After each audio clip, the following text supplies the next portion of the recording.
Hello and welcome. I'm Christina Vanderwater. This is part 2 of the Northern Lights Resin Art tutorial. And if you followed along with me on the previous video, you should have something similar to this, whatever your art surface may be. And your first layer of resin is mostly cured, but it's hard enough to work with today. And we're going to do the next steps, which is painting a silhouette and pouring our last layer of resin. The supply list is pretty much the same as part 1 of this video. You're going to need your 2-part resin again, and either a tabletop and artwork or a coating epoxy with a nice high viscosity and a longer working time, as well as your safety gloves, mask.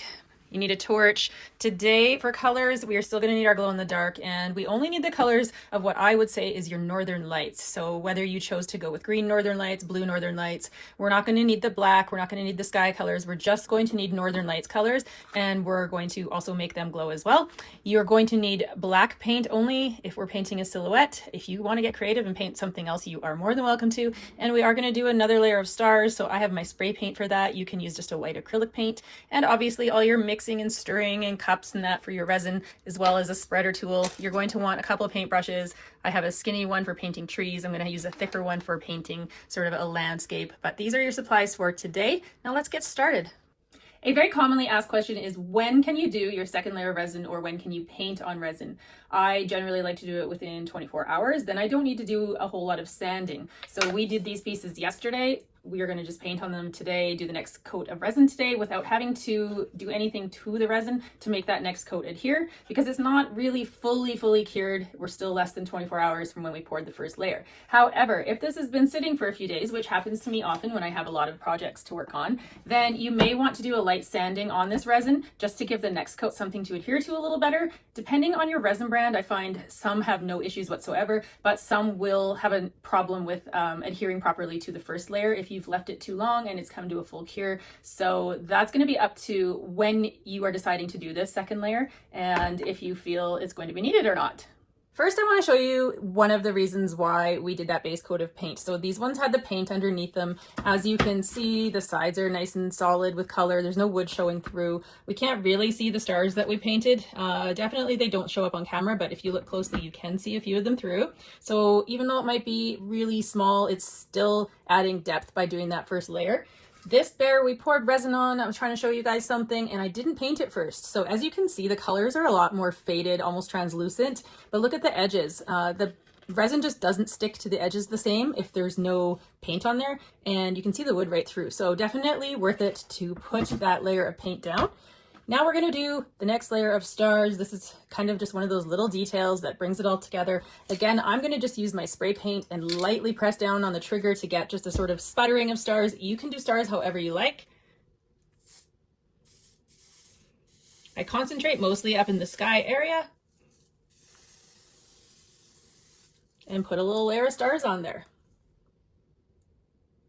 For the next step, we are going to paint our silhouettes. Now I'm going to do the wolf and I'm going to do the smaller bear, even though he's in the same color as the wolf. It just fits better on camera and I want you to be able to see everything that I'm doing. So we're going to set that other bear aside, and you are going to want your black acrylic paint and some paint brushes to do this part. Now you do not have to paint the same thing that I'm painting. I'm going to do sort of a mountainy land sort of base that's black, and then I'm just going to do some trees. You can paint animals on here, you could paint different styles of trees, anything you want. If painting is not your gig and you don't want to paint anything, one of the little tricks you could do is just painting a black bottom or a black landscape, and then if you have a cricket, you could cut out some shapes in vinyl of trees, of animals, what have you, and just put those on because they work really well with the resin as well. So if you wanted to do a silhouette of another wolf howling here, you could stick that right on, and then we'll do the next step, which is our final resin pour. When you're painting on resin, you want to make sure you're using an acrylic paint. Do not use any paint that has oil base in it. It will not stick very well to the resin. It will actually sort of pool up,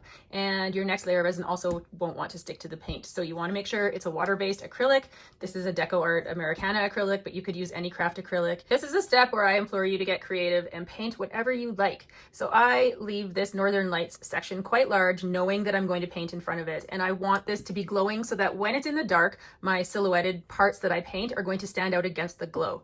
Obviously with resin, sometimes it doesn't flow how you like, but I try and work my painting around how I've got this. So I'm going to start my landscape a little higher up here, come down and have some trees throughout. You can do it however you like.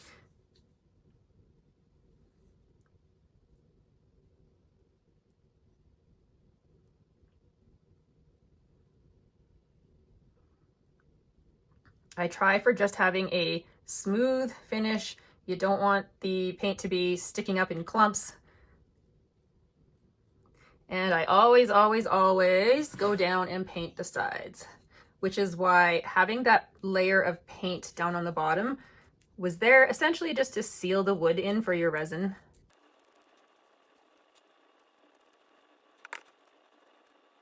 You will find that with acrylic paint, and especially depending on the brand that you use, you sometimes will need to do a second coat. If this dries and you're able to see through the paint a little bit, see some of your brush strokes, I just go through and do a second coat over top to make sure that it's all a nice solid color. Next, I'm going to add some trees. So you can do these however you like. I'm going to do some pine trees. It's sort of for the fact that I live in Alberta, Canada, not too far from Banff. Everything around here is sort of that North American animal foresty Rocky Mountain sort of look. And all my orders right now are actually all staying within the province. So I tend to keep my theme based around that local sort of art theme. Trees are fairly forgiving. There are a number of ways you can paint them. I implore you to have a look the next time you're out and about and have a look and see how many trees are actually perfect and standing in a straight up line in real life. And you'll see that you can give yourself a little bit of grace when you're painting, because nature doesn't make things perfect. So you don't need to either. I usually start with a simple line for a trunk. I'm going to turn this so you can see the painting a little bit better. And then I just sort of let the paint do what it wants, let my brush do what it wants. And it might take some practice. If you want to practice on something else first, even just some paper to get used to it, you can do trees so many ways. Sometimes just a simple little brush strokes, you can get super detailed, do branches. It's entirely up to you.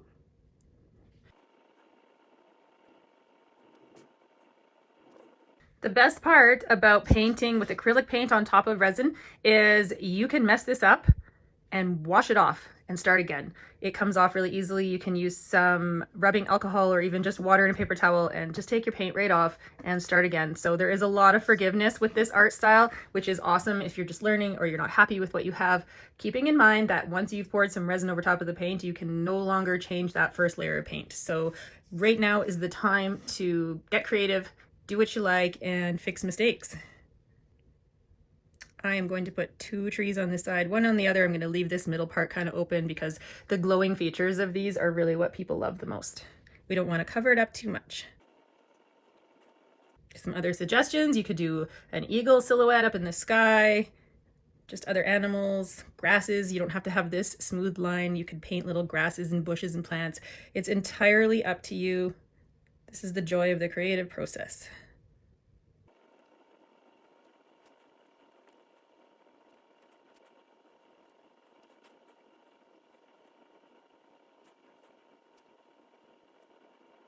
If you end up with a little splattery star down here and you don't want it in there, just scratch it off. That's all I did.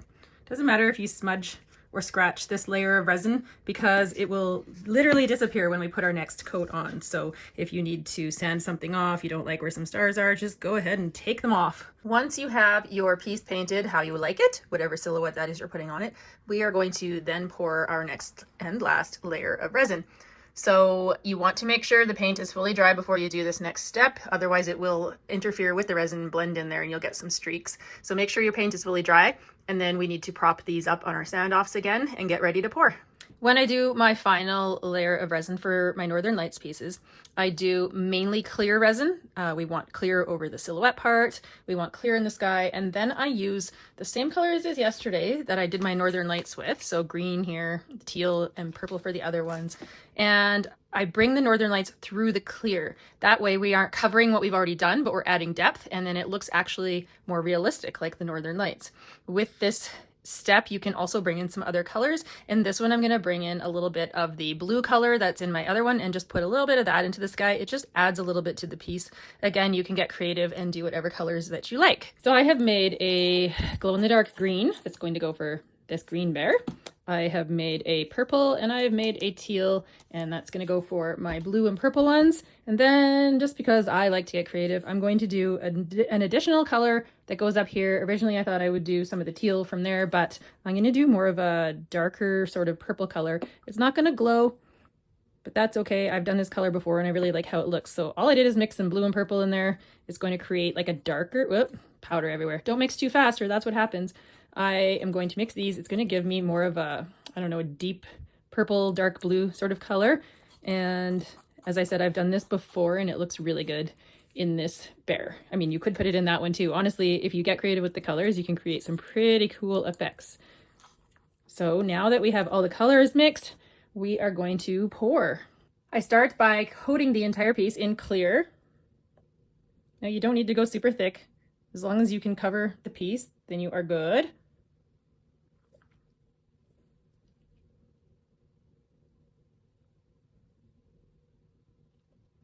Similar to how we did things the first pour, we're just going to make sure we go right over the edges with the resin and smooth it out so that you get a nice smooth edge.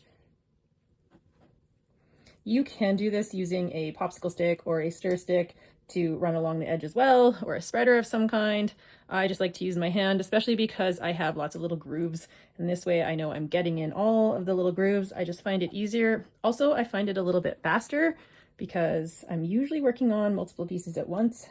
So even though I'm not working speedy, I still have to work fast enough to stay ahead of the resin time. You don't want it to go past its working time where it starts to get hot and then things start to fail.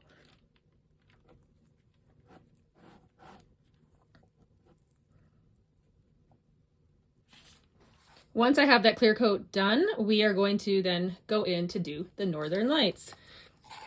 Similar to what I did yesterday, I'm going to just take the color of the Northern Lights and I just sort of bring it through in a pattern of your choice. Think about how the lights look. I'm lucky enough to live where I actually do get to see them sometimes. If you don't, have a look online, look at some pictures. They really change, they move. There's no real one way to do them. And with this one, I'm going to also add in that blue, that purpley blue that we made. So I'm going to come in with this. And I don't come all the way down. I just sort of do some streaks, which right now looks weird, I know. I put this on parchment today so I can slide it down and try and get the lights from reflecting off of there so you can see it better. Now you can use the fishtail spreader if you like to go through that. Because this bear is a little bit bigger, I'm actually going to use a bigger spreader. Now keep in mind, we are not scraping the resin off, so don't go too deep. It's just lightly on top. I tend to start at one side and work my way across. Doesn't matter which side. And just kind of follow the lines that you did a little bit. Just spread them through. I tend to wipe off my spreader a little bit before I get going on the next one.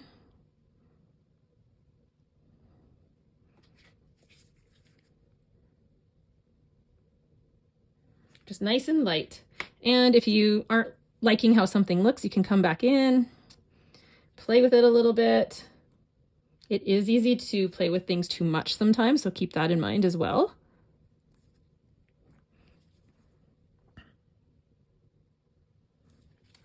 It's a little bit just like painting, only you're doing it with the resin.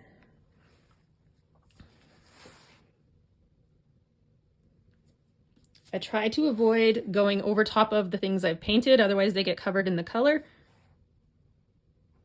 We're going to do the same thing with the other color.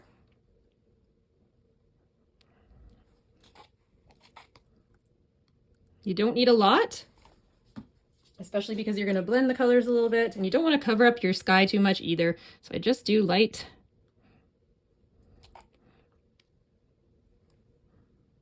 See, now I dripped a little bit of purple there. That's super easy to fix. Just go in, scoop it out. I am going to use this to drag the Northern Lights on this one. Try and get this so the reflection isn't horrible for you.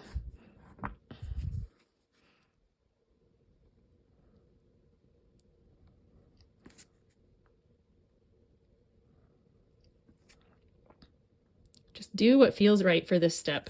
There's no right or wrong. Then we are going to come in with our torch and we are going to pop any little micro bubbles. Again, I leave the heat gun out of this. We don't want to move our colors around too much. Once we get it how we like it, we kind of want it to stay that way. So we just want to pop the bubbles. We don't want to move the colors unless that's what you're going for, and then you can. If you find that you have any lint in your piece, this is the time that you want to use either a toothpick or another little tool to maybe take the lint out. And depending on the size of your piece or how many you have, you might want to cover it and make sure that no lint gets in it, because that is our final coat right there. Here is our Northern Lights bears and wolf, two different colors. Would love to see what colors you're doing yours in. You can see how there's so much depth to that, and they glow in the dark.